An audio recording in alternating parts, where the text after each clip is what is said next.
The president, and I want to thank everyone for coming out on a very cold and wet day for the dry but hot topic of dynamic scoring. Looking forward to it. The order of the program is we're first going to have Senator Orrin Hatch, the incoming chairman of the Senate Finance Committee, deliver some remarks. Then Scott Hodge and I will talk a little bit about dynamic scoring, then we'll open it up to questions from the audience. But it is my distinct pleasure to introduce the chairman of the board and the founder of the American Action Forum, Fred Malik, to introduce the Senator. Fred.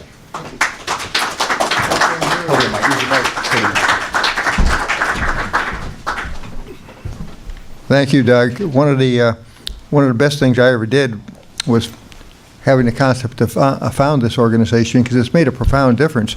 But the reason it's made a profound difference is largely because of the excellence of Doug and his team.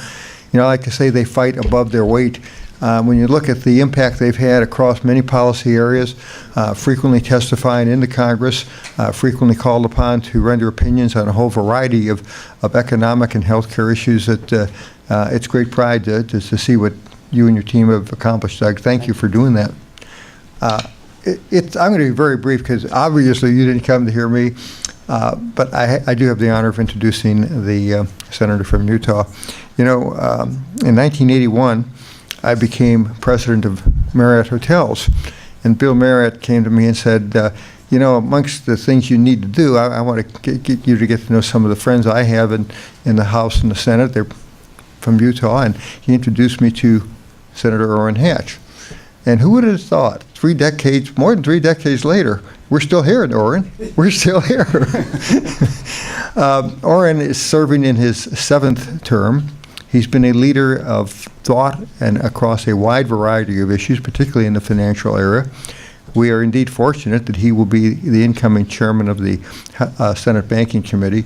I think he'll make a great contribution there, and we are very grateful for him to be here with us today and share his thoughts with us and with you. And it's my pleasure to introduce the senior senator from the state of Utah, Orrin Hatch.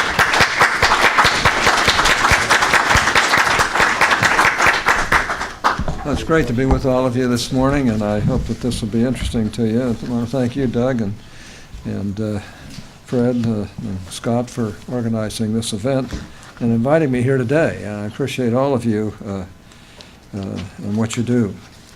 Let me begin with a story I heard about an outstanding Utah named Jim, who recently visited a park on his way to see his friend Lisa.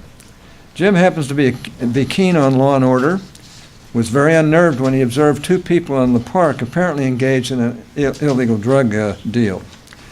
After leaving the park, Jim drove to pick up Lisa, who has a strong libertarian streak. When he arrived, Jim could barely contain himself and immediately shrieked, "Lisa, I just saw a drug deal take place in the public park. Can you believe it?" With strong indignation, Lisa cried out, "Oh my goodness, you were in a public park?" I don't think it's very funny either, but it makes a point. The story is an example of how orientation influences what we view as being important. When it comes to the effects federal spending or taxes have on the economy, views also often tend to shift depending on orientation. Some seem oriented towards the demand side of the economy, and they focus mainly or mostly on effects of federal spending. Others seem oriented toward the supply side of the economy, and they focus on the effects of effective marginal tax rates. In my view, both are right. Demand matters, and supply matters. What I'd like to talk about today is how we have and will in the future bring supply, demand, and macroeconomic analysis to bear in analyzing proposals involving significant changes in taxes, spending, and other policy matters. To preview where I come out on these matters, I'll note at the outset that while analysis of macroeconomic effects of proposed legislation, or what we sometimes call dynamic analysis, is challenging, it has a number of benefits. Both Democrats and Republicans alike have acknowledged that dynamic analysis can be useful in a variety of areas. It provides valuable information that should not simply be ignored or discarded. And it should be used, as it has already been used, to reach budget and revenue estimates associated with major legislative proposals, including tax reform proposals. That said, use of microeconomic analysis in scoring and revenue estimation, sometimes called dynamic scoring, is not a panacea. For example, when applied to tax changes, macroeconomic analysis shows positive effects from reduced marginal effective tax rates on growth in productive inputs like labor and capital. Those effects are real and significant, and they capture how a policy proposal would impact American workers and businesses. However, these effects are not a magic elixir. Well, I'd like to tell you that tax cuts always pay more than pay for themselves, or maybe even that tax cuts cure influenza. I'm sad to have to tell you that that just isn't the case. Nonetheless, reductions in marginal effective tax rates on labor and capital can and do have positive macroeconomic effects that cannot and should not be ignored by congressional scorekeepers. There are statistical studies, simulations, and cross-country comparisons that show those effects are plentiful. It doesn't take much effort to browse through the Tax Foundation's website, for example, to find evidence of these positive results. And I'm sure that Doug, in his more productive academic days, produced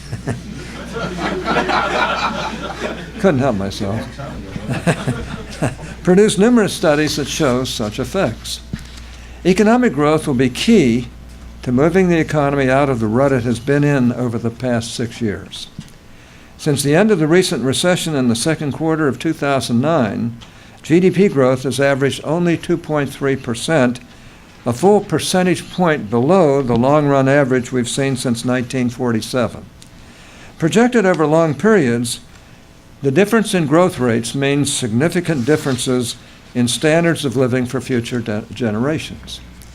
Put simply, more growth means a better future. We also face significant underemployment in the economy. While the top line employment number has gone down, other indicators confirm significant weaknesses in the labor market.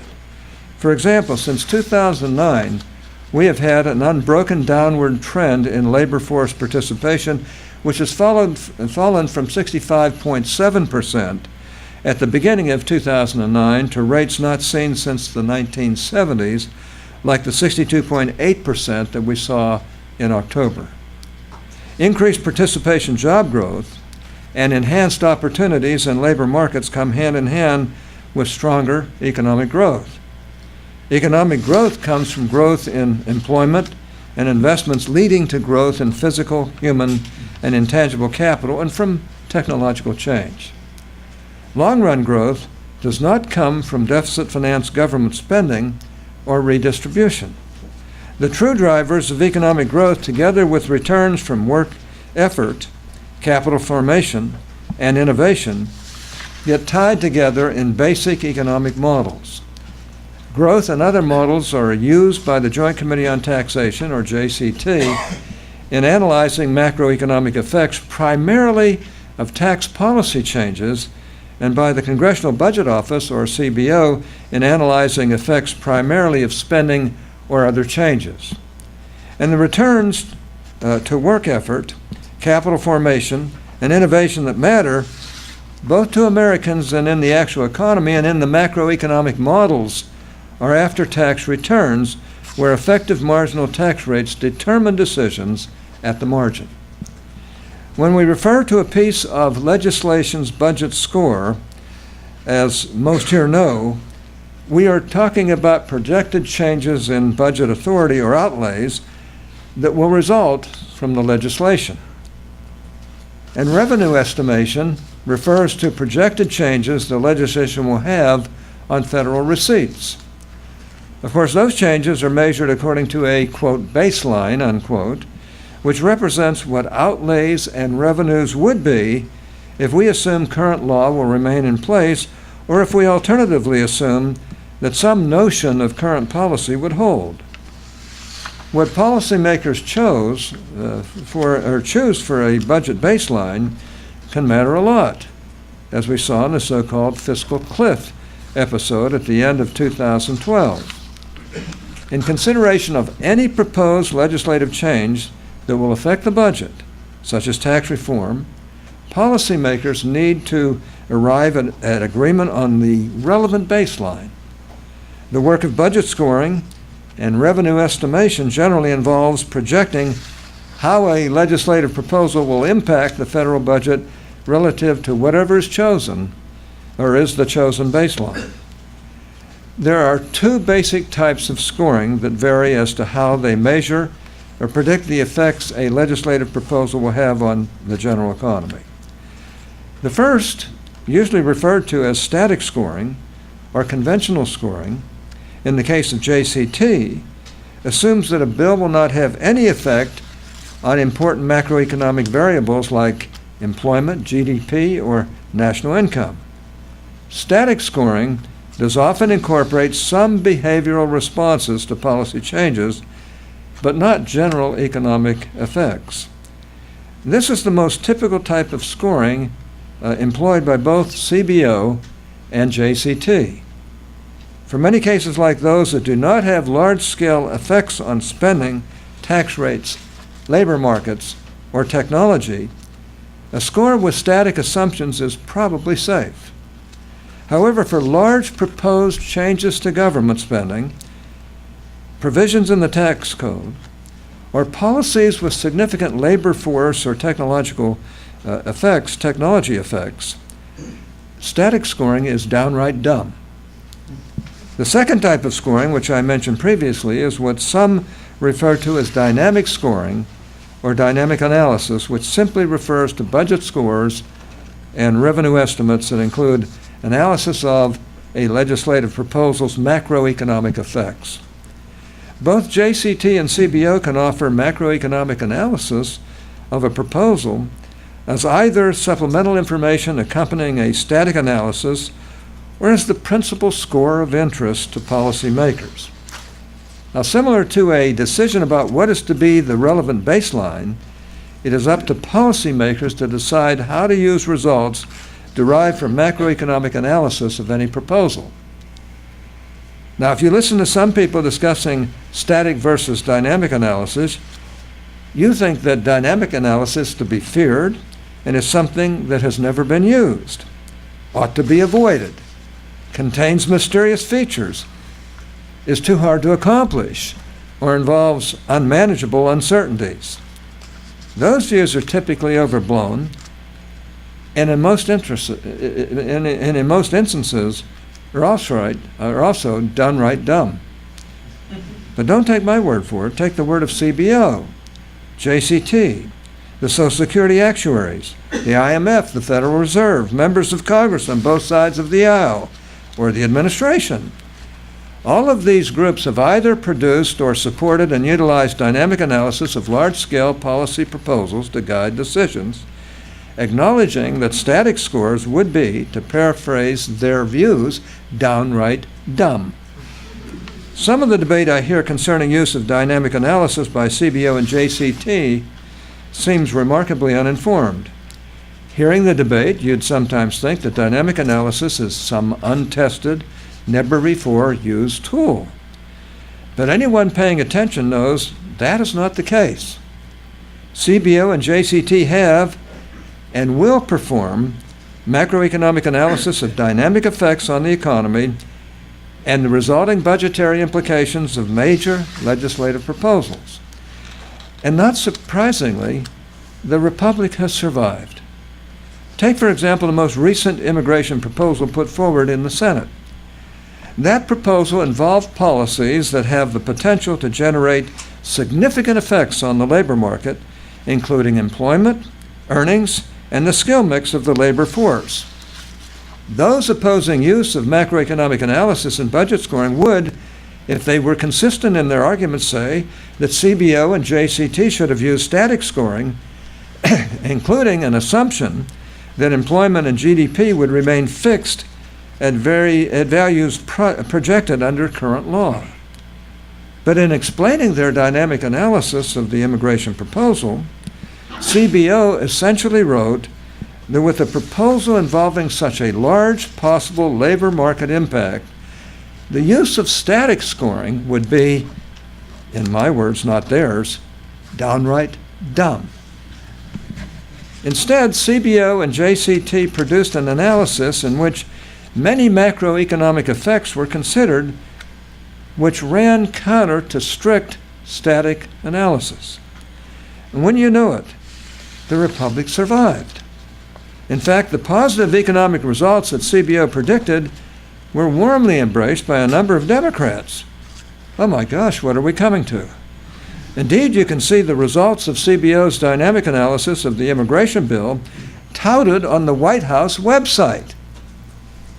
Oddly enough, these same Democrats in other contexts have written off dynamic scoring as some sort of fantasy used by Republicans to justify lower tax rates. But when the same type of analysis could be used to bolster the case for the immigration bill, they were singing a different song and off a different song sheet altogether. Immigration reform is not the only case in which congressional scorekeepers have provided dynamic analysis of proposed changes to federal policy. While I don't have time today to review them all, it does not take much effort to browse through the CBO and JCT websites to find many examples. JCT even has a special tab on its main webpage titled, yes, Macroeconomic Analysis. The question is not whether CBO and JCT should use dynamic macroeconomic analysis. As I have said, they have done so, can do so, and will do so. The question is what role that analysis should play. And as we continue to work toward tax reform, that question becomes all the more relevant. Once again, I want to stress that dynamic scoring is not a magic elixir that solves all of our problems when it comes to tax policy. Even if we agree to use dynamic scoring on major tax reform proposals, there are a number of questions that we must consider, including what economic models to use, what so-called parameter values to choose for things like sensitivities of labor and capital suppliers to after-tax returns on their efforts and investments, what assumptions to make about possible behavior of Federal Reserve or foreign policymakers, and what assumptions to make about how any proposal fits with the government's long-range budget constraint or long-run budget constraint. But while these issues are certainly challenging, they have not prevented JCT or CBO from arriving at informative projections regarding large-scale spending or tax policy changes in the past, and they shouldn't hinder such efforts in the future. Macroeconomic analysis providing projections of future effects of policy changes are, of course, subject to uncertainties like almost all economic analysis. And no matter what models, parameter values, and assumptions we use, that will remain. However, the argument that we should not use information from dynamic analysis of policy proposals because the analysis is uncertain and difficult is almost comically misguided to me. Oddly enough, many who argue against use of macroeconomic analysis of tax proposals because of some uncertainties are the same people who argue for the embrace of point estimates from global climate change models that are flat out rife with uncertainties. Go figure. So where do I stand on use of dynamic scoring for tax policy changes? To me, it is clear that we should continue using dynamic analysis and work with CBO and JCT to ensure that those efforts proceed and are accelerated and refined. As with the economics profession, the work at CBO and JCT should adapt to the advancement and development of the tools of analysis used by economists. I recall seeing a picture of Milton Friedman and Anna Schwartz as they were analyzing data for use in their historic work on the Great Depression and monetary policy. The picture shows the two scholars at a large table looking over a grid of data points, and they were trying to fit a trend line to the data using a long piece of string. Well, since that time, there have been major developments in the tools that economists use, including the development of dynamic programming and computing. Arguing against use of dynamic analysis by CBO and JCT is like hearkening back to the days of fitting data with a string. I'd like to end with a brief note on what is at stake with respect to our effects on tax reform, especially given that I believe there is a lot of misinformation being peddled out there about dynamic scoring. Let's look back at JCT's projections from its dynamic analysis of Chairman Camp's proposal. Of course, Chairman Camp deserves a lot of credit for putting his plan out there and showing how hard it is to engage in comprehensive tax reform. My goodness, that has given me chills from time to time just thinking about it. However, especially when constrained by static revenue neutrality and distributional neutrality. According to JCT's results, Chairman Camp's plan could produce from positive macroeconomic effects upwards of $700 billion of revenue relative to a static analysis. If you accepted the $700 billion positive revenue effect, which was once again at the high end, and hypothetically plowed it back in for further rate reductions, you'd probably be able to lower tax rates in the various brackets by less than 1 percentage point. Well, that would be real change with real impact on Americans. It would hardly be the supercharged supply-side miracle that many, including some on my side of the political spectrum, have argued we would see. Now, don't get me wrong. Incentives, the supply side, growth, and capital formation do matter. And they matter a lot for future living standards and cannot be ignored. Indeed, as tax writers, we would be committing malpractice if we undertook an exercise as far-reaching as tax reform and at the same time ignore macroeconomic data. However, especially with the type of exercise like Chairman Camp undertook, we should not expect dynamic scoring to produce outsized miracles from either the supply side or the demand side. As always, there always have been and continue to be political and economic debates about economic analysis. But to me, that's healthy and useful. What is not healthy is to ignore useful information or to try to bias or distort analytical work done by CBO or JCT.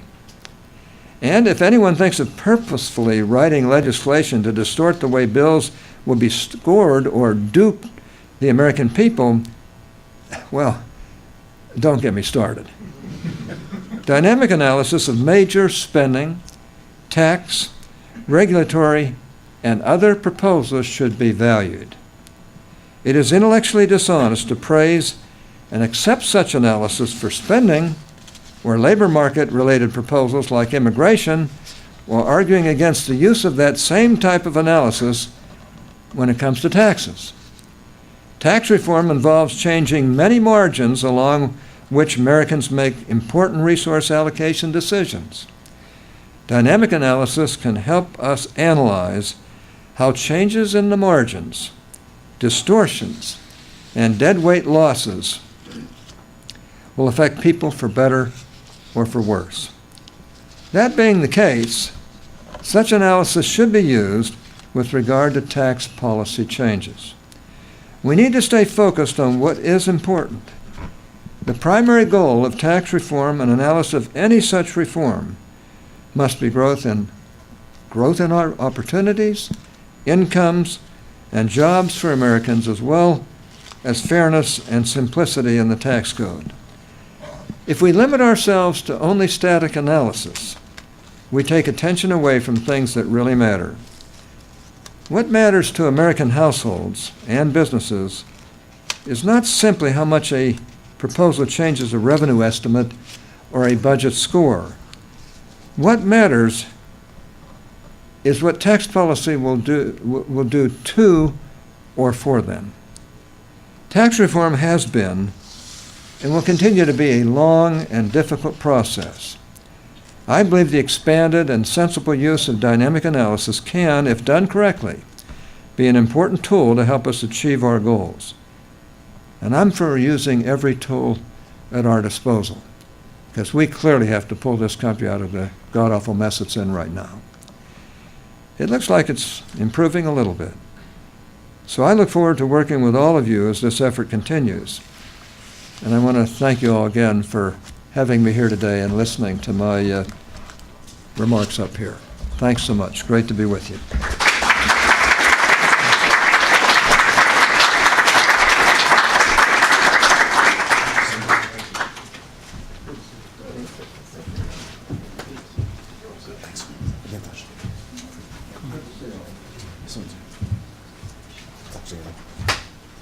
We want to thank the Senator for squeezing us into his schedule today. He's unable to stay and take questions. Scott Hodge, President of the Tax Foundation and co-sponsor of this event, and I are going to talk a little bit about dynamic scoring. Let me begin. As the Senator explained pretty clearly, the basic issue is how the Congressional Budget Office and the Joint Committee on Taxation exercise this responsibility for scoring legislation. And scoring consists of two pieces. Number one, there's a baseline. What happens on autopilot if you don't have the legislation? What happens to federal revenues coming in? What happens to federal spending going out? And the second piece is the impact of the legislation on those pieces of the budget. What happens to tax revenues going up or down? What happens to spending going up or down? What's the net budget score or revenue estimate produced by either the CBO or the Joint Committee on Taxation, respectively? And it's important to emphasize that this is a scoring issue. It's a very different thing from forecasting. It's about ranking the proposals that the Congress presents those bodies with. And to see that, just look at how the baseline is constructed. Every March, the baseline outlook for the economy is locked into place. The baseline outlook for legislation is locked into place. What is the state of the law for spending and for revenue purposes? And bills are scored against that baseline for the entire year. Now, if you were forecasting, you'd be a rotten forecaster not to update your forecast for the economy between March and, say, November for purposes of trying to figure out exactly what GDP will be, exactly what revenue will be, exactly what spending would be. But the goal isn't to forecast. The goal is to rank proposals correctly. Those which have bigger revenues should systematically show more revenue than those that have smaller revenues, and you never want to get them out of order. If you do, you're giving the Congress really bad advice about which pieces of legislation they want to choose in order to hit their revenue targets and their spending targets. And so ranking things consistently is as at least important, maybe even more important, than forecasting accurately. And it's a scoring exercise. And I've always described joining CBO and learning about budgets and scoring as joining a cult, and it's true. You have to learn the rules of the cult and how you're going to score different proposals. And the easiest way to think about this is actually just think about football. In football, you get 6 points for a touchdown. I don't know why. You get 2 points if you either run or pass the ball for the extra point. I don't know why. And you get 1 if you kick it. It could be 5, 4, and 3.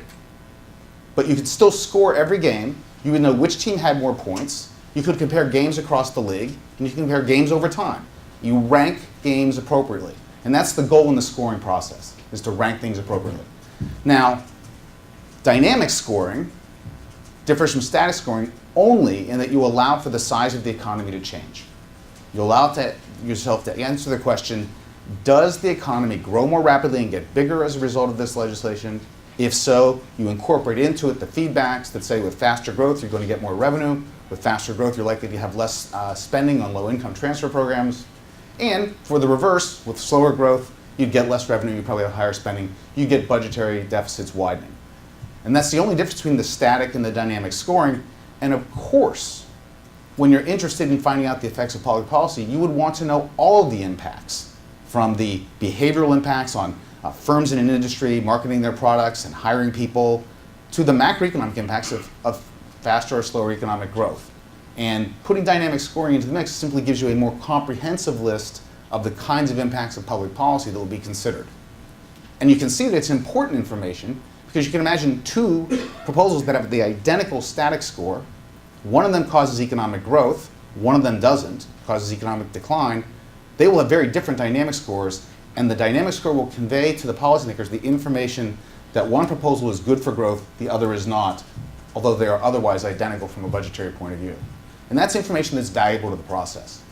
Now, a couple of things will come up, and you hear this in discussions of dynamic scoring, and one's on the baseline and one's on the scoring issue. First, in constructing the baseline for purposes of doing long-run economic growth, you run into the following technical difficulty. The US is going straight to hell budgetarily. It does not add up over the long term, and in many of the computational models that are required to do dynamic scoring, they simply won't run if a country is being so profligate that over the long term, revenues don't add up to match spending. And that's the US problem. That means to get a baseline, the analyst has to produce some judgment about how you get the budget to line up over the long term. There has to be some cutback in spending, some increase in taxes, some way to make the lines coincide over the long term. And that'll determine what the baseline looks like, and there's going to have to be some judgment involved there. The important thing is that you're not forecasting how the budget problem gets fixed. You're fixing it and then using the same rules to evaluate every proposal. So if you fix it with higher taxes and the economy is growing more slowly in the baseline, everyone's evaluated against that.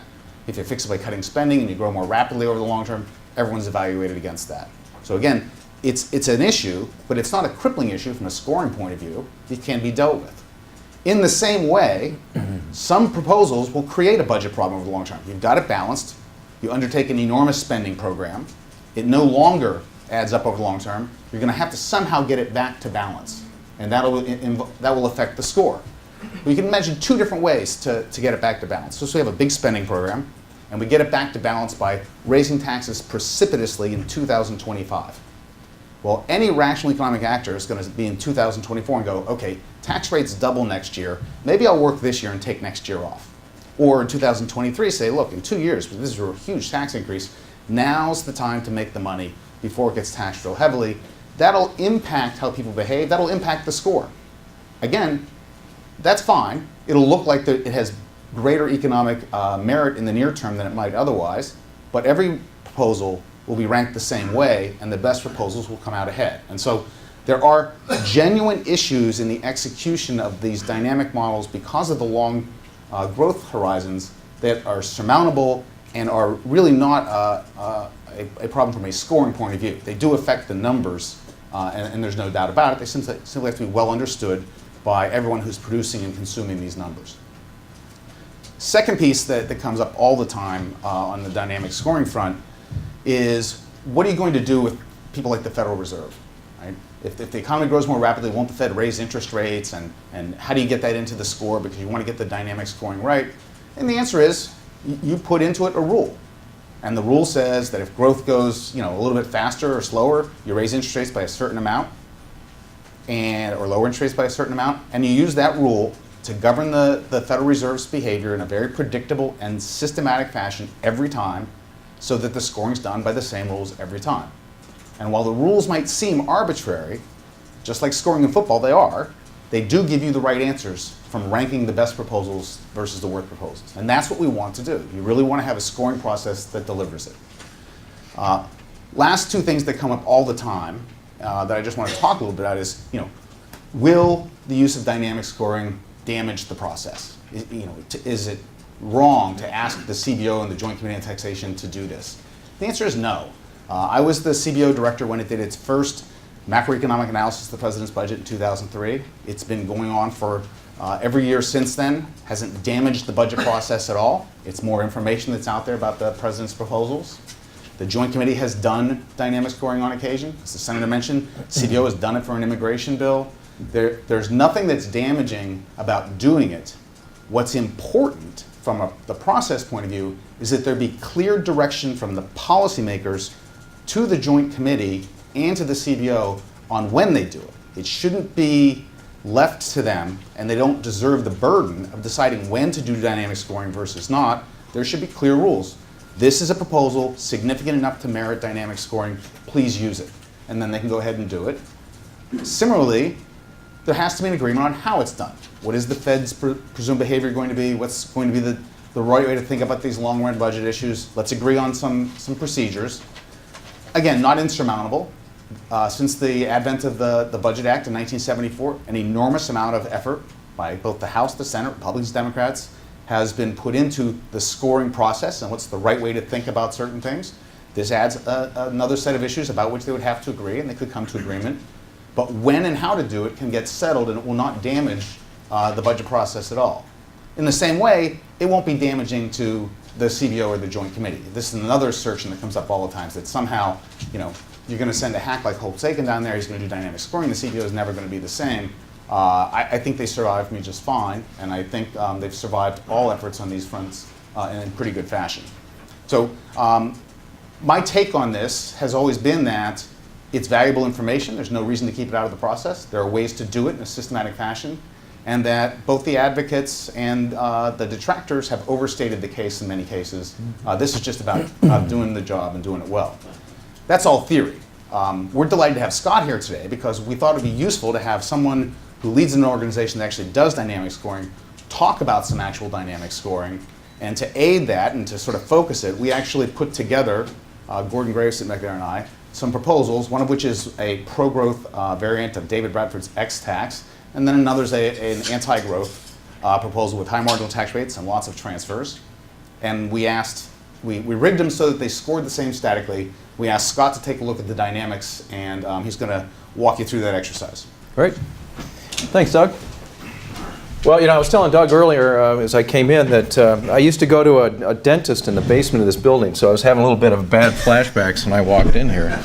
I was like, I hope the audience is a little better than my dentist. He's my former dentist, by the way. I should say at the outset, we heard I thought some really, really important remarks by Senator Hatch. Senator Hatch doesn't come by those, he's not a Johnny-come-lately when it comes to dynamic scoring. Our colleague at the Tax Foundation, Steve Enton, worked on the Joint Economic Committee back in the 70s when Orrin Hatch was a young senator, and he was, according to Steve, a really strong advocate of dynamic scoring and getting the models right even back then, before we even had the computing power that we did today. So this is a long-standing belief on his part, and we're grateful that he's going to be chairman of the committee. I want to take a few minutes and sort of pull back the curtain on dynamic scoring. As you've heard a lot in the last few minutes, there are a lot of misperceptions, misunderstandings about dynamic scoring. And what I want to do is talk about dynamic scoring in English because I think there is so much complexity to it.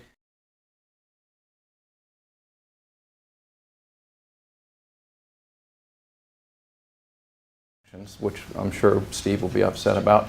We're going to talk about it in English. Whoop. We go back. There we go. All right. Let's talk about the basics of the Tax Foundation's taxes.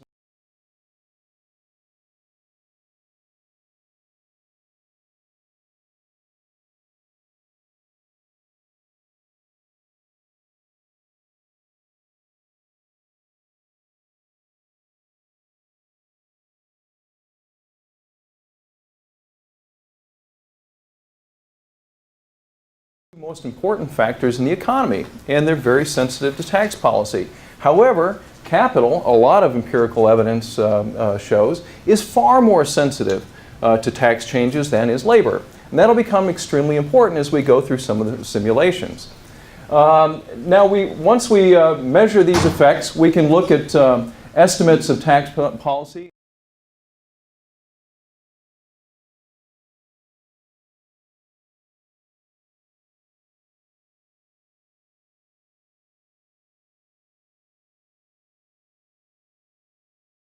As well in both a static and a dynamic way. There are two main components of our model. One is an individual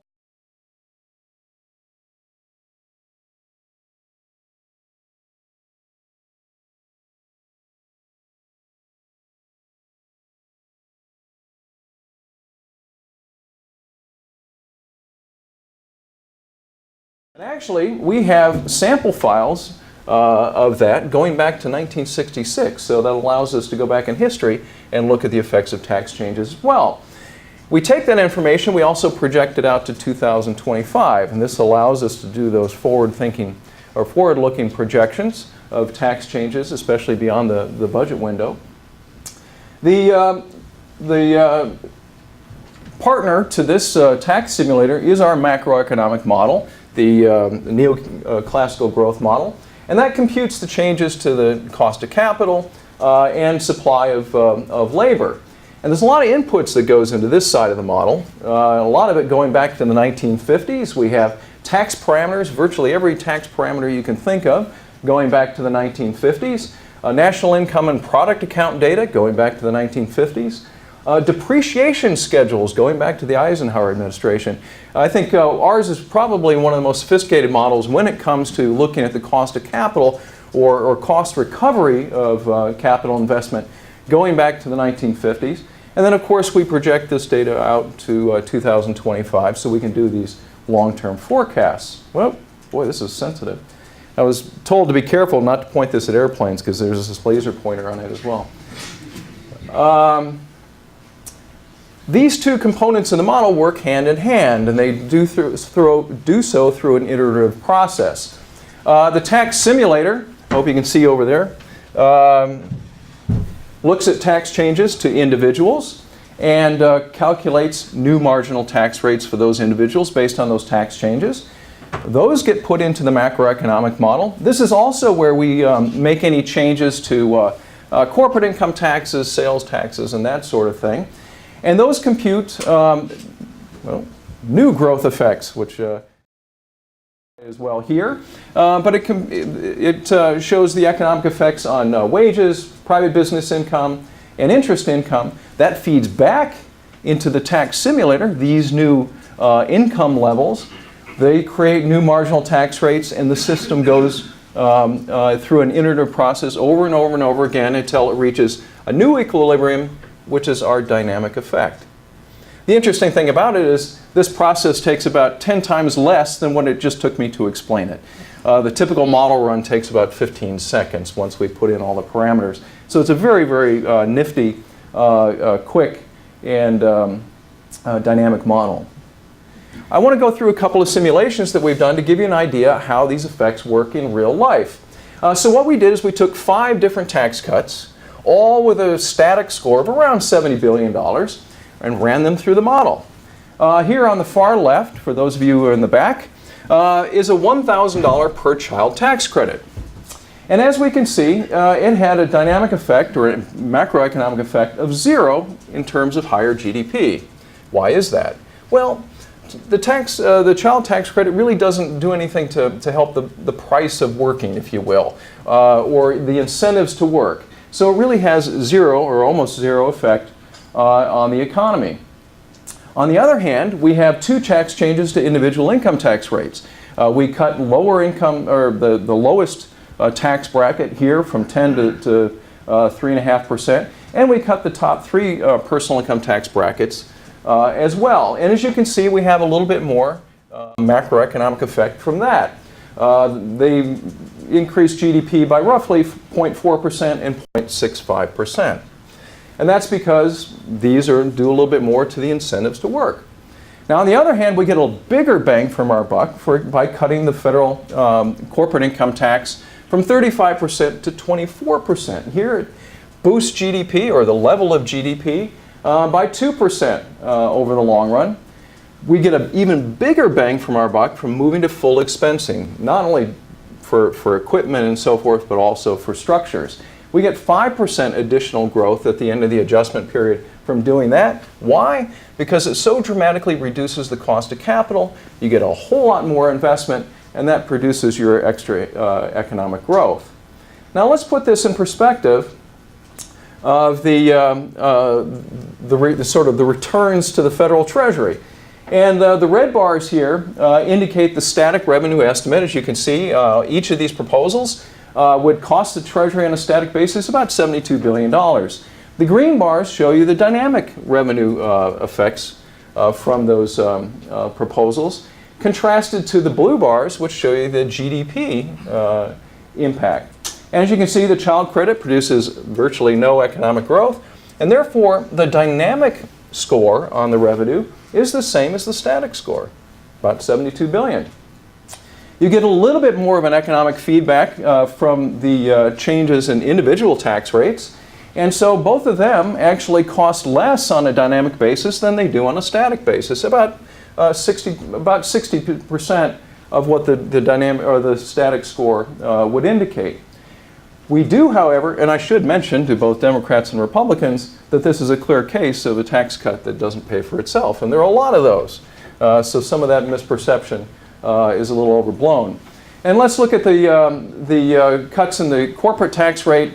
Here we see dramatic increases in GDP. That leads to more economic activity. And we see that both of those proposals over time actually do pay for themselves by producing more tax revenues than they lose. Now this is over time.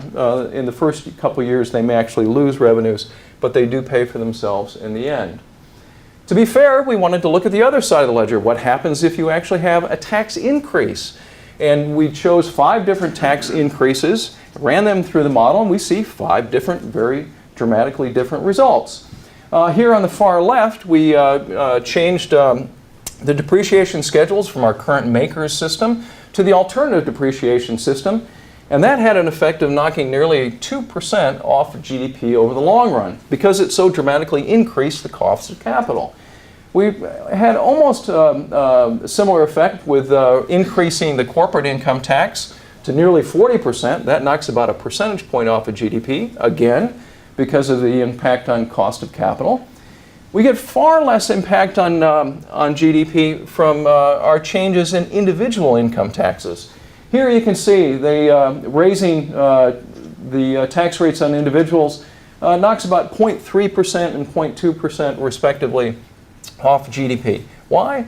Because labor is not as sensitive to tax changes as is capital. The policy with the least impact on the economy is just simply taking away about half of the state and local tax deduction. You know, and then certainly that raises our effective tax rates, but it really doesn't do a lot to change our incentives to work, and therefore it has the least impact on the economy. And we can see how that affects federal revenues as well. The move from makers to ADS loses a lot in terms of GDP. It also loses in terms of federal tax revenues. The loss of GDP leads to a loss of tax revenues, and actually we see a 100% swing from what this was projected to lose the Treasury or raise for the Treasury on a static basis and what actually happens on a dynamic basis. And let's look here in the middle. This is kind of interesting. Both the changes or the increased taxes on individuals, either by raising the top tax rate or the bottom top tax bracket, will actually raise a little bit of revenues, even though they reduce the economy a little bit. They cost about 60% or bring in about 60% of what they're expected to do on a static basis. And then lastly, the disallowal of the state and local tax deduction comes closest to raising as much as it would on a static basis, in part because it has the least effect on the economy.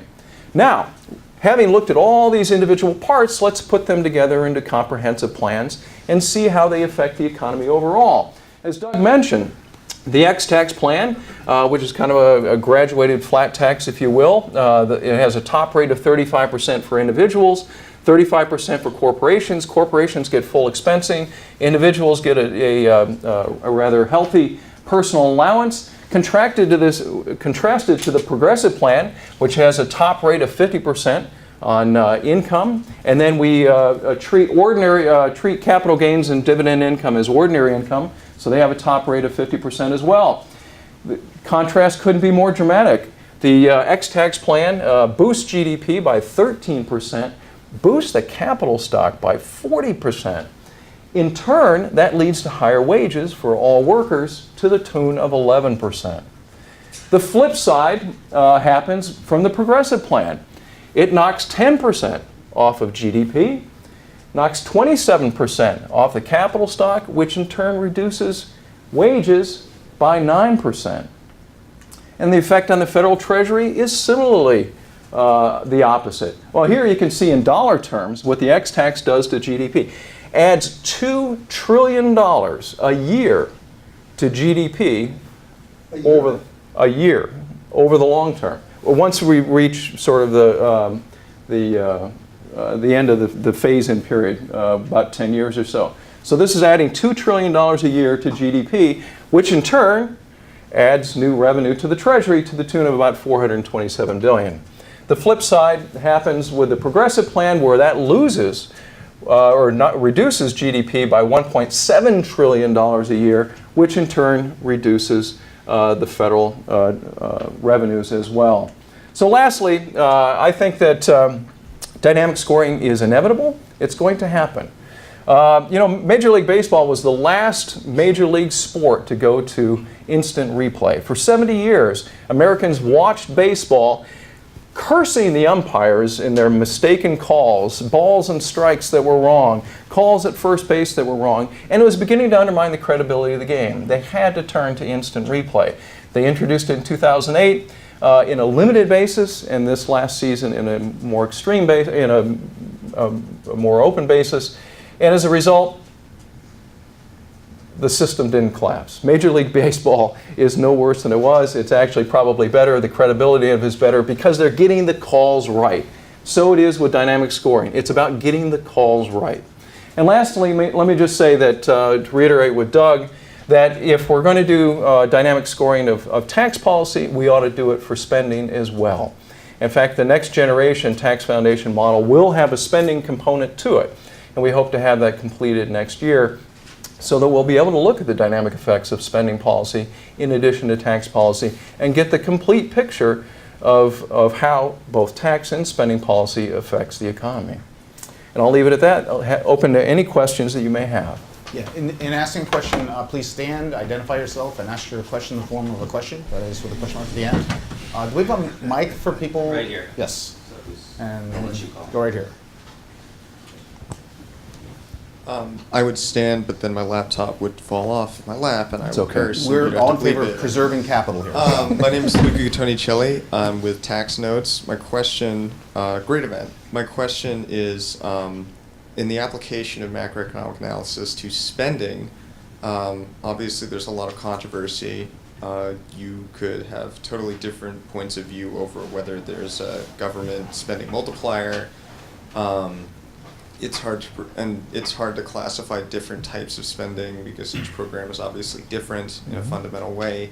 So how do you think that controversy, setting aside the tax scoring controversy, how do you think the controversy of what fundamental model to use to model government spending would be resolved? So, as a general matter, scoring is hard. And scoring is something that is done by professionals at the Joint Committee and professionals at the CBO, where they bring their best judgment about what we know from the research literature to bear on these policy questions. And I don't think there's any real difference between dynamic and static analysis in that regard. I don't think there's any real difference between the tax and the spending side. There's some things that are just very, very hard and not really knowable. A real life example that terrified me is that I was at CBO prior to the invasion of Iraq, when CBO was asked to score a bill that would provide a $100,000 death benefit to anyone killed in action. How do you score that? They're asking us to basically project deaths during the invasion. There's no model to do that.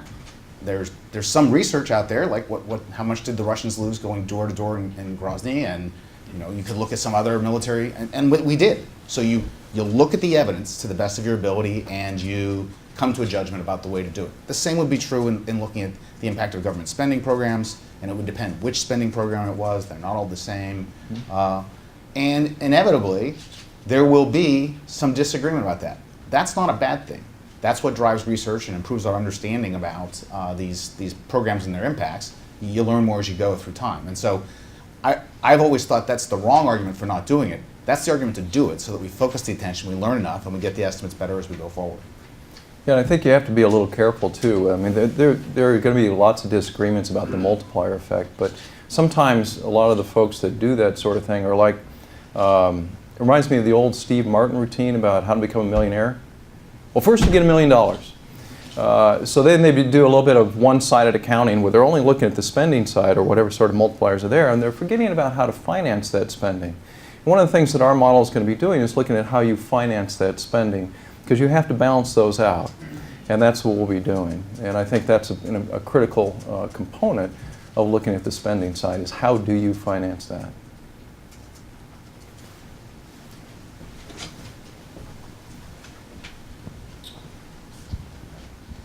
Steve Robinson with the Joint Economic Committee. I wanted to go back to something Doug said a little earlier, talking about the baseline and the creation of the baseline, because it seems to me that we've actually been doing dynamic scoring probably since 1974. It's just that we do it between January and March, and we do it in secret where nobody notices that we're doing it, and that's when it happens. And let me explain what I'm talking about. I told you it was a cult. So, yeah, I'm a sort of a ex officio or honorary member, but CBO puts together a baseline every year. They come out with their January economic and budget outlook, and they usually, because of the delay in getting some data, they make some revisions to the baseline, so they lock in the baseline around March. So in March, you now have a projection, and since about 91, we've been doing 10-year projections and making estimates of potential GDP. And essentially, we're saying, okay, we are going to predict in March of each year what the economy is going to look like for the next 10 years.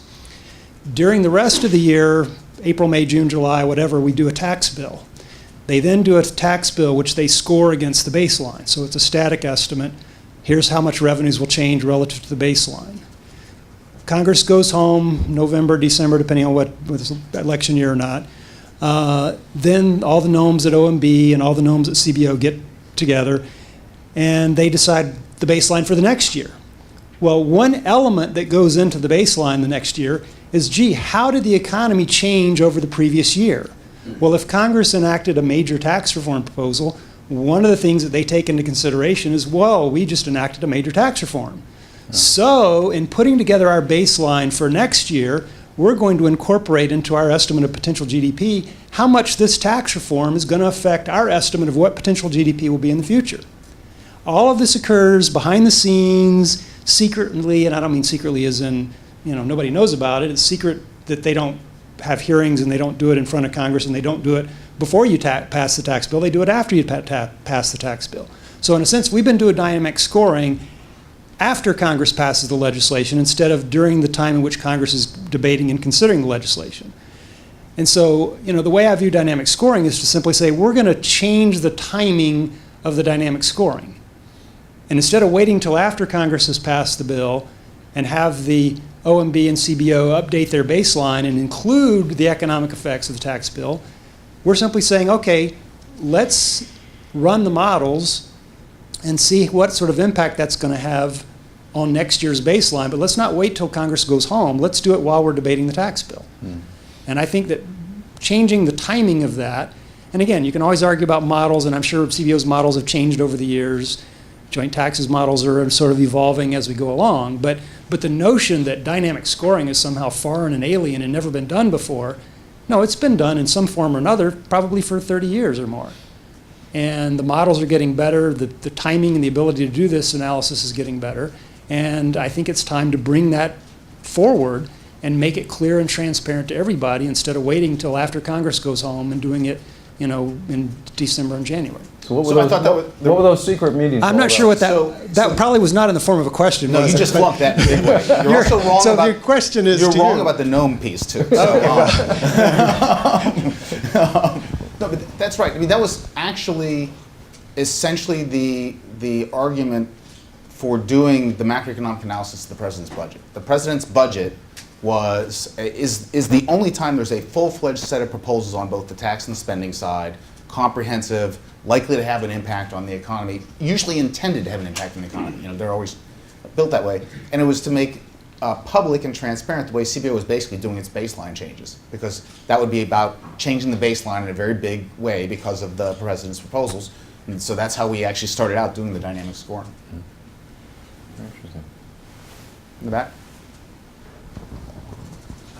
Thank you. John Graham from the National Center for Policy Analysis. And my question is about the, I guess we'd call it the distribution not of income but of consumption.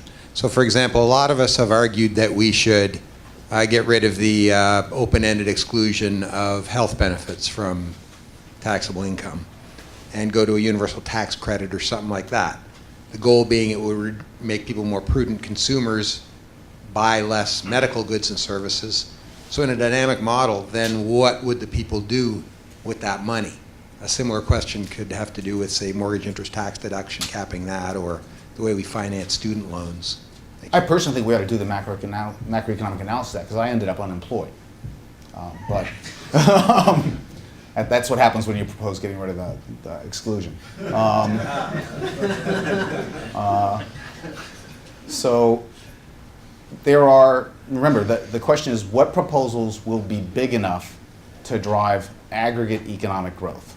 And here's a case where my judgment would be that's not a dynamic scoring question. There's going to be a lot of behavioral responses. There's no question. Households are going to change their behavior. They're going to switch the forms of their consumption from health insurance to other things. The health insurance industry is going to change its product mix because things are going to be more expensive now, and they're going to offer things cheaper. That's going to drive some stuff in the delivery of health services. All that's important, but I think of that as composition effects, not really aggregate effects. But I don't think the Joint Committee or the CBO should have to make that call. Right? As a matter of having a process that doesn't look like they're trying to attack some proposals, aid other proposals, and somehow not play fair, the policymakers have to provide guidance. Say, look, we want it on this, we don't want it on that, and you just go from there.